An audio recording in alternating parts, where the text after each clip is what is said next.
Welcome back to our video series on how to prepare your Northeast Ohio home for sale.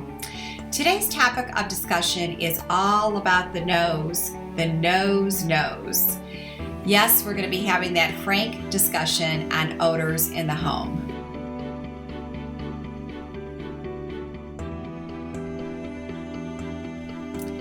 Thanks for joining me today in this third video in our series, How to Prepare Your Northeast Ohio Home for Sale, where we're going to talk all about one of the biggest turnoffs for a home buyer, and that's odors in a home. So I'm going to ask you the million-dollar question. Does your home stink? Well, whether it does or doesn't, you probably can't answer that question simply because we get used to the odors in our own homes. Yet the odors that we're used to can be a complete turnoff for your potential home buyer. So the best way to determine if you need to address any lingering odors in your home prior to listing is to ask somebody that does not live with you to come on over for a good old-fashioned sniff test. So I don't recommend that you ask a friend or a family member over to do that, because if there is an issue, they might feel bad or worry about hurting your feelings if they have to say yes to a lingering odor. Instead, I recommend that you reach out to a local real estate agent such as myself or a local cleaning company to come over to give the house a sniff test. We're in homes all the time, so we can help you to determine if there's any lingering odors that could be a complete turnoff for a buyer.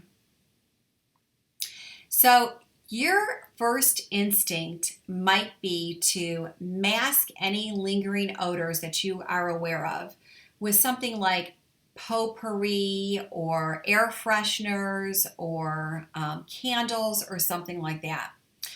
But I cannot tell you how many times I've gone to show a house with a potential home buyer, and we walked into that house and we were just smacked with a foul odor, trying to be covered up with candles or potpourri or even like those air fresheners that are plugged in by the front door. And it was just such a turnoff, turned our stomachs, and we just had to literally turn around and walk right back out. We could not even look at the house.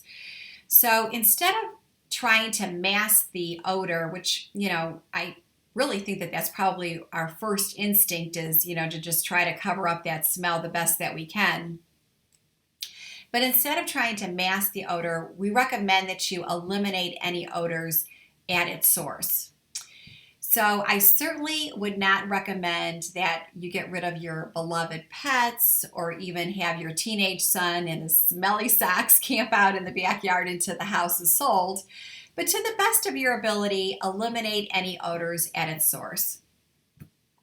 So some of the biggest odor turnoffs for a buyer are strong pet odors, pungent or distinct food odors from cooking, like cooking strong fish, mold from dampness, or cigarette or cigar smoke. So for some of the lighter lingering odors, like around kitchens and trash cans and sinks, that type of thing, you could try opening up containers of baking soda or placing coffee grounds in a bowl or using charcoal briskets, placing those in and around the house. Those are the types of things that can help to soak up odors in the air, or even, Lysol spray on carpet and trash bins and that type of thing. So for some of the more lingering odors that can get into material or on walls, like oils from your pet fur or cigarette or cigar or pipe smoke, those are some of the more stubborn odors that can really seep into material like drywall and upholstery, furniture, carpet, drapes, that type of thing. So for some of those hard to remove odors on the walls, try using apple cider vinegar or white vinegar. Try washing down your walls with that. For the odors that get into your material a little bit more, you can try having a professional cleaner come out and clean your carpets and your furniture and your draperies. Once you try those items, if you find that those odors are lingering even after cleaning and scrubbing down with vinegar, you might have to take some more drastic measures and do things like repaint your walls or use kills on your walls. You might have to remove furniture or drapes or replace carpeting. And sometimes you might even have to call in a restoration company. And for some other odors like mold, that could even be an indicator of an even bigger problem, like water in the basement or a past roof leak or something like that, where the water lingered and then created a mold in the air that's creating that odor. So if there's some type of a major issue going on, you're going to first need to deal with the major issue, such as perhaps waterproofing or fixing a leak in the roof or something like that, prior to trying to eliminate an odor or remediating mold or something like that. So I know that those bigger ticket items can be costly and certainly could be a big chore, having to remove furniture or replace carpet or repaint walls or something like that. But in the long run, it's definitely going to be well worth it to help you get the most amount of money for your house and sell it in the quickest amount of time. In fact, there's an old saying that says, a house that smells does not sell.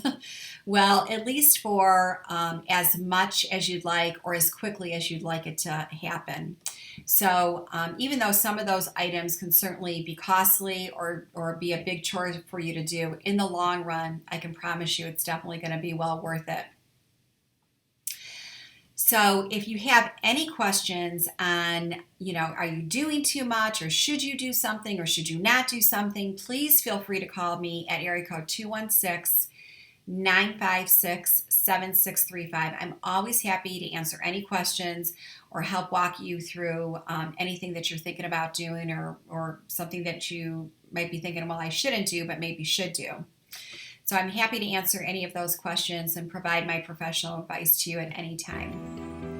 So thank you again for watching these videos. I really appreciate your time, and kudos to you for putting your best house forward. So to the next video, you have yourself a wonderful day. Thanks again.